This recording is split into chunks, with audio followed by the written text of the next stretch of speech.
Hello again, and welcome to another edition of the Baseball Talk Radio Show. I'm Gary Mack. Hey, Gary, it's Rich Baxter here. How are you? Hello, Rich. How are you on this fine summer day? I think we finally turned the corner.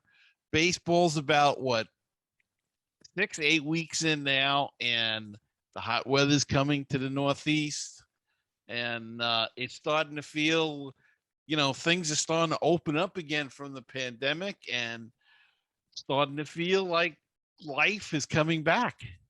Yeah. Little by little, like spring flowers blooming and the grass growing, and you know, life is coming back, as you said. And the attendance at the ballparks are picking up little by little at different locations. They're increasing the number of fans at the stadium. I think Philadelphia's up to like 16,000 as of this weekend. They're playing the Red Sox, but a lot of fans taken out to the ballpark. They're sick of being cooped up.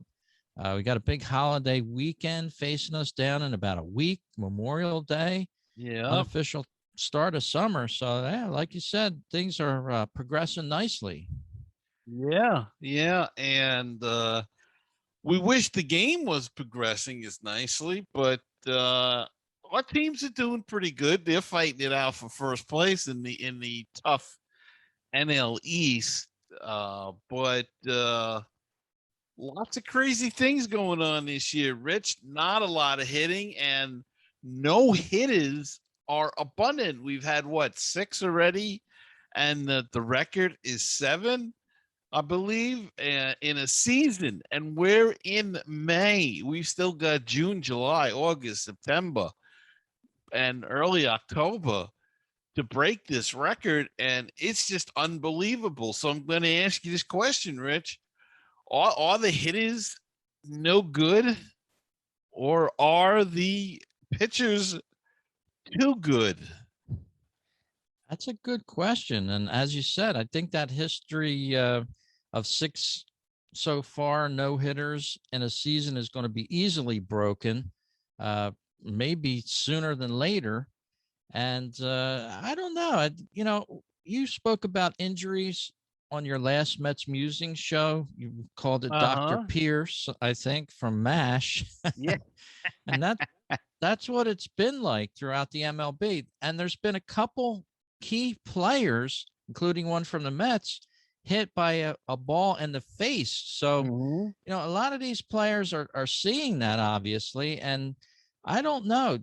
Bryce Harper was hit in the face a couple weeks ago, and they were just saying on the broadcast yesterday how that has affected his hitting. He's dropped down tremendously since the hitting in the face there, and miraculously he didn't get as many injuries as Kevin Pillar from the Mets, but it's got to run through their heads that the pitchers are throwing a hard ball 90 some miles an hour. I think that's got something to do with it. It's giving the pitchers an edge a little bit.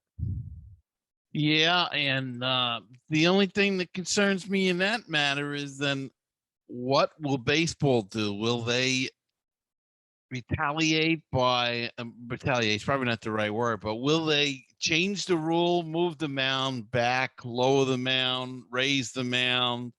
uh what could they possibly do? Is it the baseball? They said they were going to deaden the baseball. Has that added to this? We discussed this, I think, last week about how it may have affected the offense, but has it affected the offense to the point that the pitching is dominant, or is it just the pitches are better than the hitters right now? Is or one more, or there's so much to talk about here. Yeah. Is the fact that the philosophy of hitting has screwed these guys up so much, and the analytics has screwed them up so much that the pitches are going to dominate over them. It's an interesting conundrum that I don't know how they're going to figure this out. Yeah, and I don't know that it's just not a coincidence that hitting is down and pitching's picking up. But if we look at the YouTube uh, display that I have up on the screen, if you're watching us on YouTube, there's a little pattern that develops with these no hitters. It looks like um, there's a week gap between the first and the second, then a 2 week gap to the next one, a 2 day gap, another 2 week gap, a 2 day gap. So if everything works the way it's been working, uh, around the first week of June, you're going to see another no hitter. So you heard it here first. We're developing playing these patterns. Well, and the interesting thing too about it is that three teams have been no hit twice. You'd never heard of that before. The Indians, the Rangers, and the Mariners. And if I may, it goes 1 point further than that. They're all American League teams with the designated hitter. So, the designated hitter was going to bring offense. Well, it's not doing its job this year.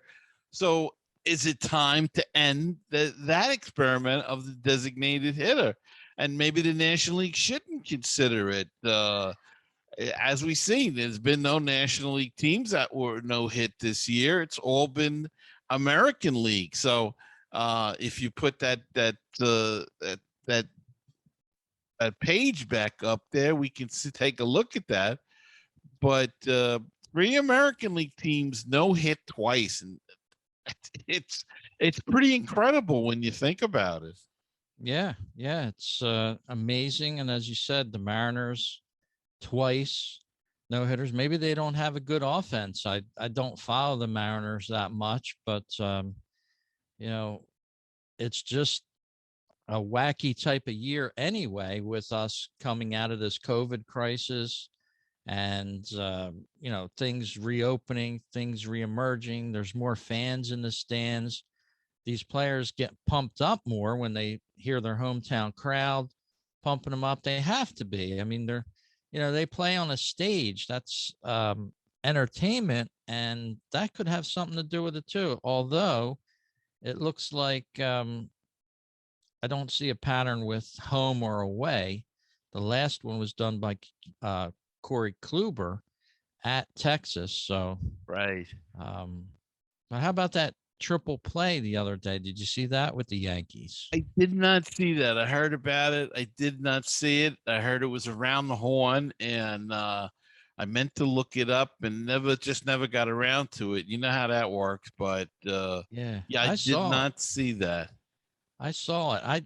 It almost seemed like he was safe at first. I mean, I didn't go for the slow replays. I did watch it a couple times, and to me, it almost seemed like he strided past the base at first when they turned that triple play. But obviously, they called him out, and I haven't heard anybody say that he was safe. But I looked at it a few times, and it was just so close. Tie goes to the runner. I would be interested in maybe checking that out myself during the week and seeing if I can see any replays, some slow mo Yeah. replays on that. But exciting play there, triple play. It always is a bang bang play, and that certainly was as well. I mean, so what else are we going to see this year? I mean, we're seeing triple plays, no hitters. The only thing is, it's going to take. Is the no hitter going to be? Is it going to become I'm a no hitter? Yeah, you Because always, yeah, they're doing it so much. I don't know. It's yeah, you run the risk of, if you're going to eat shrimp and lobster every night, oh, it's only shrimp and lobster, but you know, it's still a tremendous accomplishment. Of course, the no hitter and the perfect game are horses of a different flavor, but much more rare for the perfect game. But no hitters are pretty exciting too, especially with the volume that we've seen this year already. It's tremendous that we have 6 already in the books. Every time you turn on your favorite local sports show or go onto the web, you're seeing it. So it's amazing. yeah, and you keep getting notifications, no hit watch. A lot of guys going 6, 7, 8 innings deep into these games and pitching a no hitter, and um, then either they pitch it or it's a base hit or something that ends it. But yeah, it's just I don't know. We thought last year was wacky. This year could be really wacky, and I just think you almost got to wonder, did they played 60 games last year, not a whole season. Um, maybe that layoff has a lot to do with the hitting. Maybe they're just not getting their timing back. Maybe it takes time. Don't forget you play 162 games, and then they had last year where they had spring training, then they stopped. Then we played the abbreviated season. And now this year they went through spring training as normal and played, but there could be some rust there, some fatigue even. I really think that's why these guys are getting hurt. I think they're just not that they physically weren't ready, but they weren't doing baseball activities. They might have been hitting, they might have been fielding a little, but they weren't at the full speed of the game. Yeah. And when you get into the full speed and try to get up to that speed, that's when it hurts you. And that's why I think the injuries are a lot this year.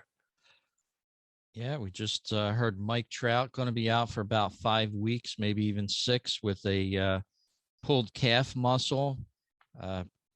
And that's exactly right. That as a player gets older too, sometimes they can't accomplish everything that they think they can do. Right. Ripping down the line, that sort of thing. And, just longevity takes over, age takes over, and suddenly you got these pulled muscles and things that never happened when you were younger. But yeah, he's going to be in doubt for the All-Star game this year. So yeah, ton of injuries, and we usually do have our fair share of injuries in this sport, though. Yeah, but it's crazy this year. I mean, again, I'm gonna talk about the Mets, but that's because I do a show about the Mets, and they got 16 guys on the injured list. They've got their entire, well, 2 out of 3 of their starting outfield on there. Their 2 backup outfielders are on there. I mean, they're down to third and fourth string guys. They've got their starting first baseman, starting second baseman, and starting third baseman all on the injured list. The best pitcher in baseball, and another, 3 of their starters, if you want to count Syndergaard, who was out last year with Tommy John surgery, are all on the injured list. Their best relief, one of their best relief pitchers, Seth Lugo. It's crazy. It's just, we watch a game here, we're wondering who's going to get hurt today, and me, I watch a lot of the minor league ball, and you can see the shuffling there because guys are coming up to fill the Mets team, and that's the AAA team needs players, so guys go from AA to AAA, and then from high A to to AA, and then single A to a low A to high A. So it reverts all the way through the season, but it is just nuts the Yeah, amount of players on the injured list this year. And Philly's got their fair share too. yeah. I'll try to bring up your list here from the Mets if you're watching Yeah, us there on you the go. YouTube channel. Tommy Um, Hunter just went on. Pete Alonso just went on. Taiwan Walker just went on the other day with stiffness.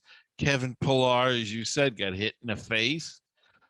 Jeff McNeil's got a hammy. Michael Conforto with a hammy. And the list goes on. We should be getting Jacob DeGrom back.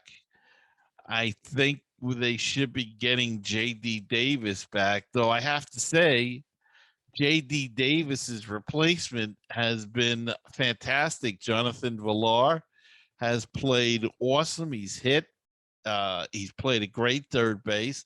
I don't know how you take him out of the lineup. Um, it's and to tell you the truth, the bench has played very well. They've kept this team in the race and their head above water, and thank goodness for that. But it's just crazy the amount of people hurt, and I think it's because they didn't do baseball activities, didn't play baseball as much, and it's all coming home to roost because it's all through baseball. That's the main thing. Yeah, and on this website, spottrack.com, it actually lists how much money the players were paid while they're on the DL. And it looks like Jacob DeGrom with 2.5 million already, and Carlos Carrasco 3.4 million. So A lot of dough. Some few millions on that list. And as you said, yeah, baseball takes its fair share of all kinds of injuries each year. Big names are out, and we'll see how that affects the play of baseball. But sometimes the managers get involved in upsetting the apple cart. And in our next segment here, Tony La Russa, old Tony, we'll call him. Old Tony got ripped himself for ripping a player after he hit a home run with an 11-run lead the other night. Yermin Mercedes hit a home run when the home team there was up by 11 runs. I'm not sure if they were the home team even, but they were up by 11 runs.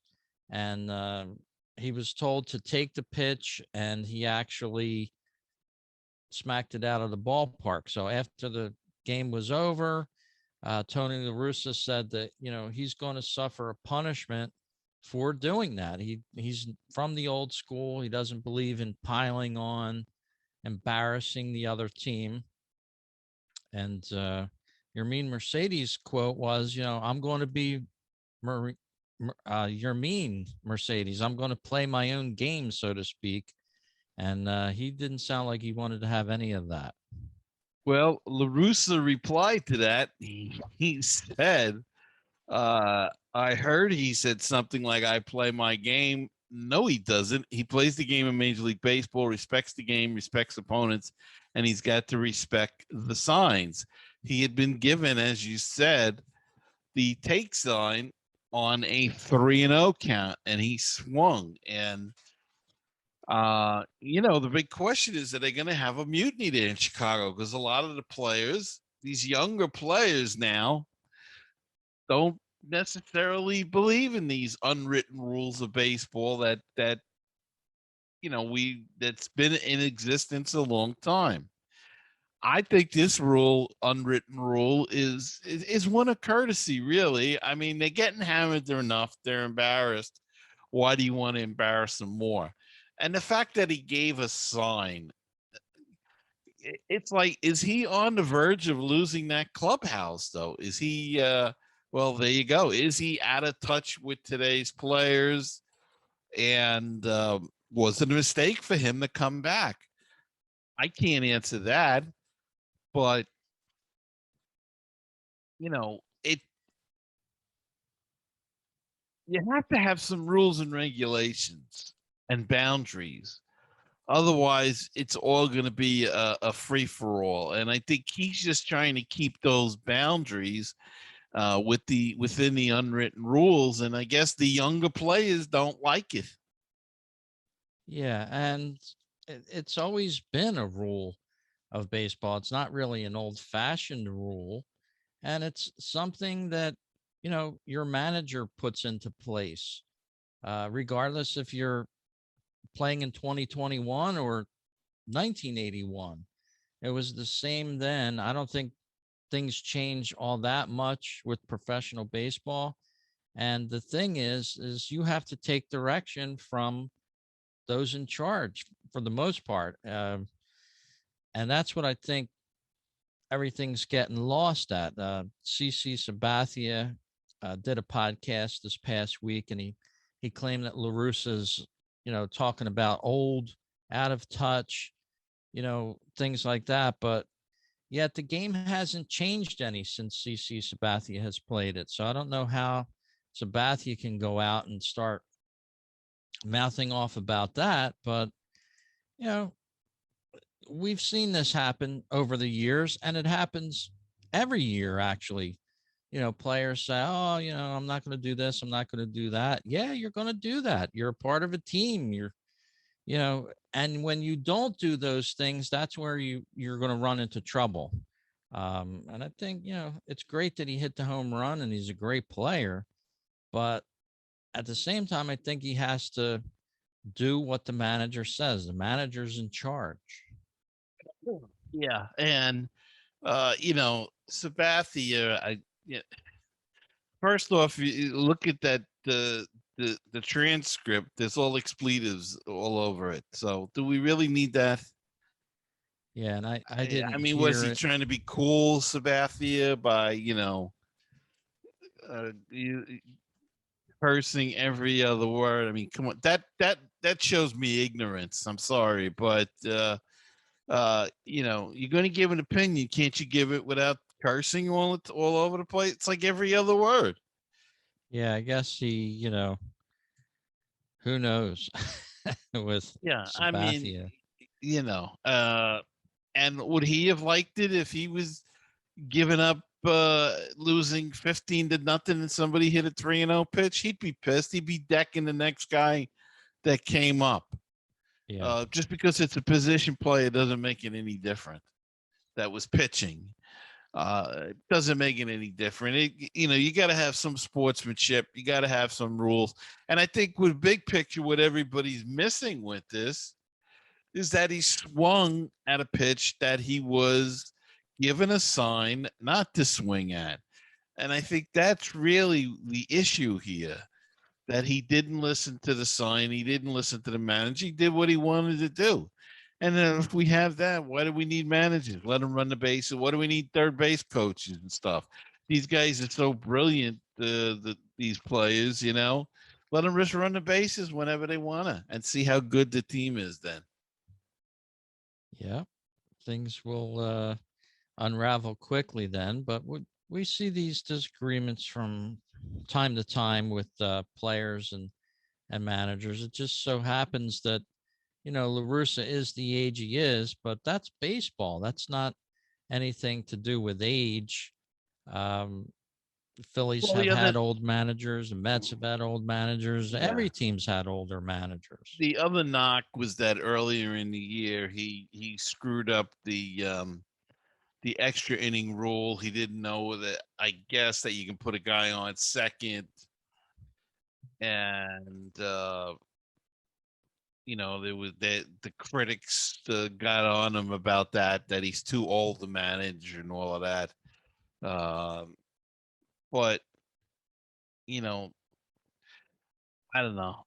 Look, somebody wanted him to come back. They offered him the job, and he's doing the job. So just let him be. And if he doesn't like what you did, then that's tough. You listen to the manager, whether you like it or not. And it's just today's players are. There's a lot of mamby pambies out there too. Excuse the expression, but you know, um, he's got the team in first place. I don't know why they're arguing. They must be doing something right. Yeah. So we'll have to keep our eye on that as the season progresses here. A little good natured back and forth between the manager and the player. But as you said, Gary, last show we went through with some of our numbers that we have been turning in with the podcast, and this week will be no different. I'll queue up the different episodes and our listeners to let you know who's listening to the show. We have a great amount of listeners in the 40 and up age group. Gee, what a surprise. Um, and you can hear our show at anchor.fm. If you've ever heard of that, that's a great place to start a podcast. If you were thinking about starting your own podcast or, thinking about it, I would head on over to there and check it out. And you can start everything for free on there. And I've been happy with it. How about you, Gar? Yeah, I've been real happy with it. We both use it for our individual podcasts. You do it with your Phillies talk, fighting Phillies, and I do it with the Mets musings. So and of course we do it for this show, and I've been very happy with Anchor. So no complaints at all with them, and they don't go down a lot. I've had other hosts in the past that would disappear or shut down for maintenance in the middle of the night, and then you'd be off for a couple of days, and every day you're off, it's not good, and a Yeah. lot of them charge a lot of money, and then if you want to get some stats, you got to pay extra money. Anchor, you get stats for free, you get the hosting for free, and you even can earn a little bit of money, not much, but you can earn a little bit if you get a big enough audience. So uh, can't beat Anchor. Yeah. Go to anchor.fm/ baseball talk radio show. There you can even hit the sponsor button and it goes right through a well known host. You can sponsor the show for us. A couple dollars a month is all we're looking for. Even $1 a month, you can go for 99 cents there. But check it out over at anchor.fm/ baseball talk radio show. And if you're watching the YouTube feed, I want you to hit the like and subscribe button over on the YouTube channel because we need to get 1,000 subscribers. So I know it sounds a little difficult, but if everybody that's listening to this show right now took 2 minutes, go up to youtube.com and search for the Baseball Talk Radio Show and hit that subscribe button. We'd greatly appreciate it. Here up on Rich, this. Mhm. I'm sorry if you look at the analytics, which we're not big fans of in baseball, but if you look at it on YouTube, Yeah. about 80% of the people that watch the show aren't subscribed. So if they would subscribe, well, we'd get our numbers up there, our subscription numbers. So I hope that if you're a watcher and you're not subscribed yet, that you would do so and help us to build this community. Yeah. And it doesn't cost you a dime to do that. It just lists new upcoming shows in your YouTube account from whoever you subscribe to. So hit that subscribe button, share the love, so to speak. And Gary, speaking of that, we got 85% of the listeners from the US for this show, 8% over in jolly old England. So I want to wave a hand and tip a cap off to them as well for listening to the show over in England. Cheers. Cheers, mates. Cheers, mate. Apple Podcast, 69%. Amazon Alexa's picked up quite a bit. Glad to hear that, 5%. Apple Podcast, 3%. Anchor Direct is 3% also, and 20% otherwise. Our biggest listener group are in the 40 plus range, as I said, but right on through the line, we have great numbers on our listeners, 79% male, 21% female. Thank you, ladies. That's picking up a little, isn't it? The female? Yes. We thank them for listening. Well, thank you very much, everyone, for listening, and I hope you'll continue to listen and watch us on YouTube because it just we have a good time doing this, and we want I guess it's because we look so good. Maybe we don't need any makeup at all, Rich. What do you think about using a little makeup?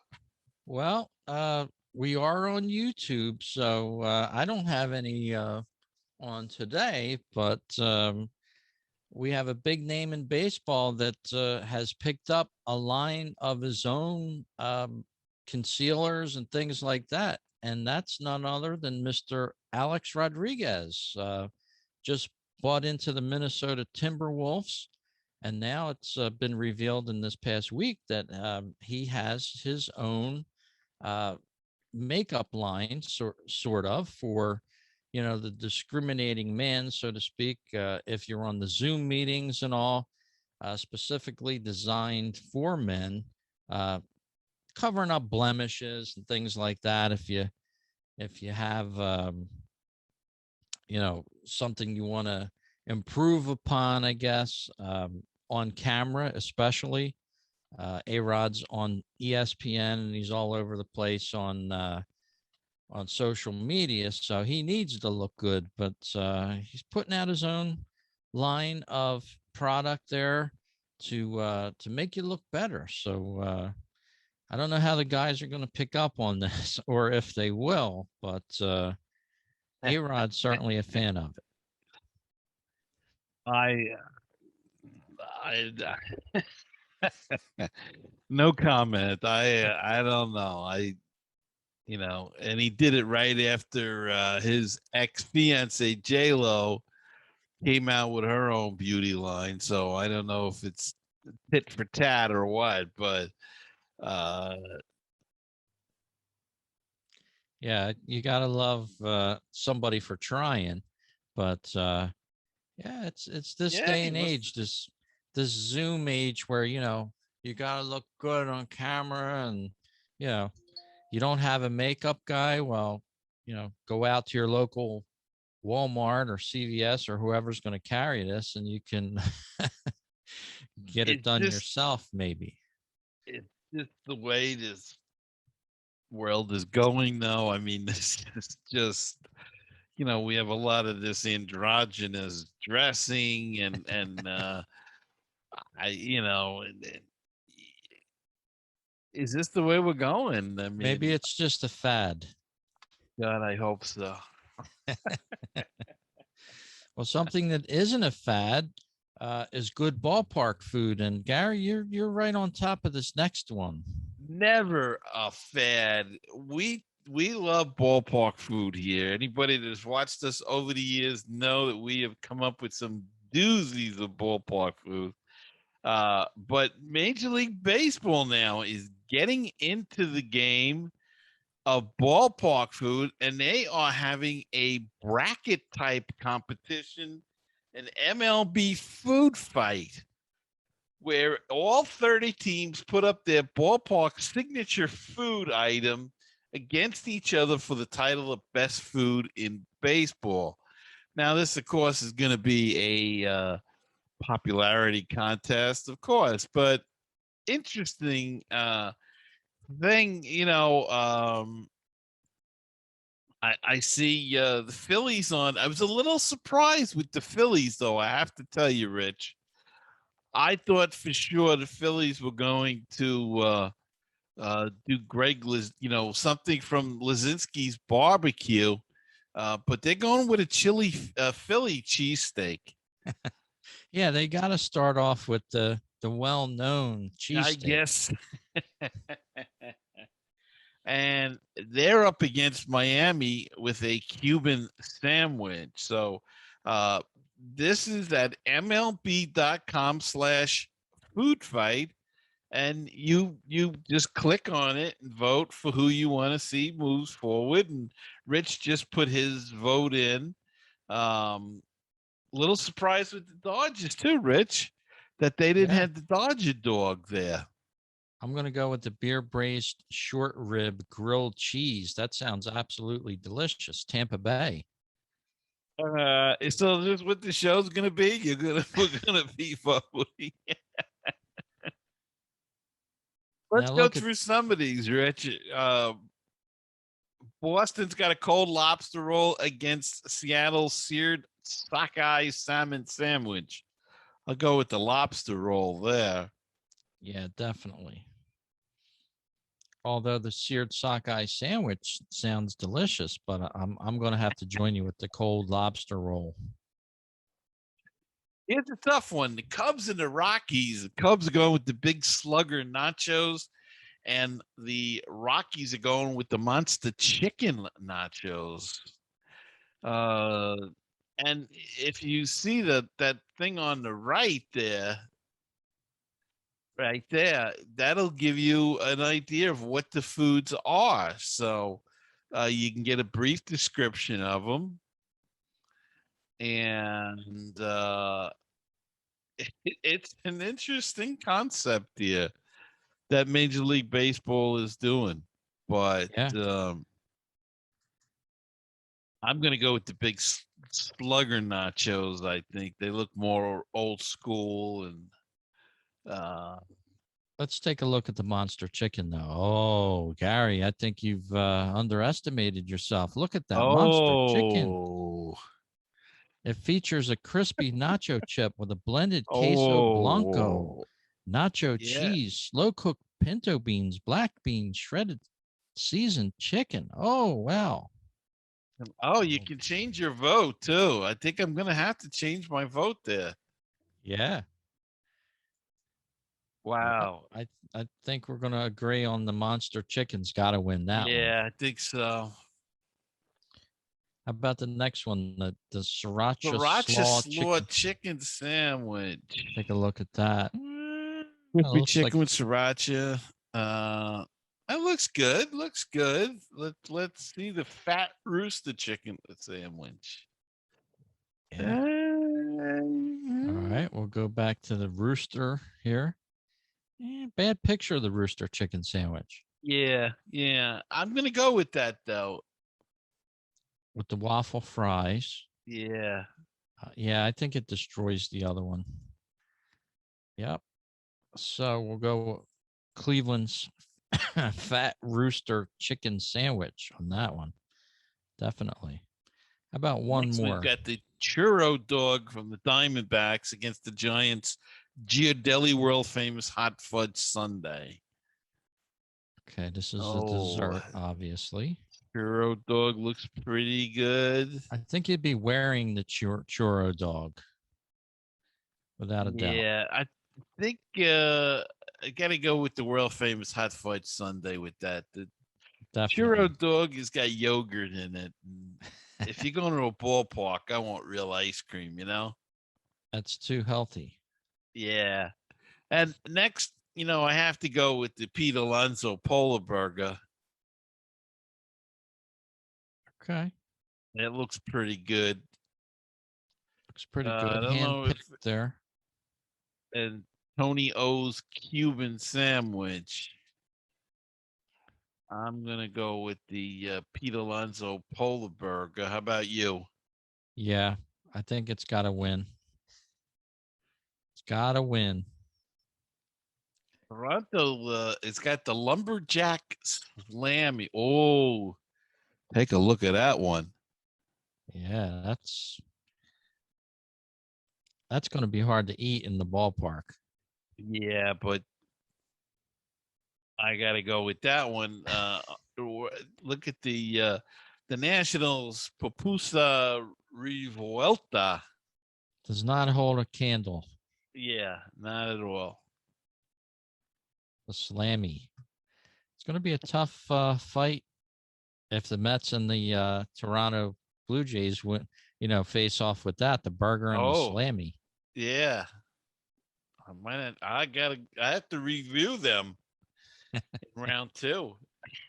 Yeah, it's going to be cool. So get over there before May 26th. The current voting ends for the first round.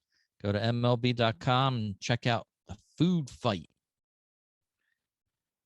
And have fun like we did. Very cool. Yeah. We'd love to have samples, I'm sure. Boy, that would be great, wouldn't it? Yeah. That would be great if they send it to us. And now I can't get it off my screen. Well, we thank you for tuning in to this week's edition of the Baseball Talk Radio Show.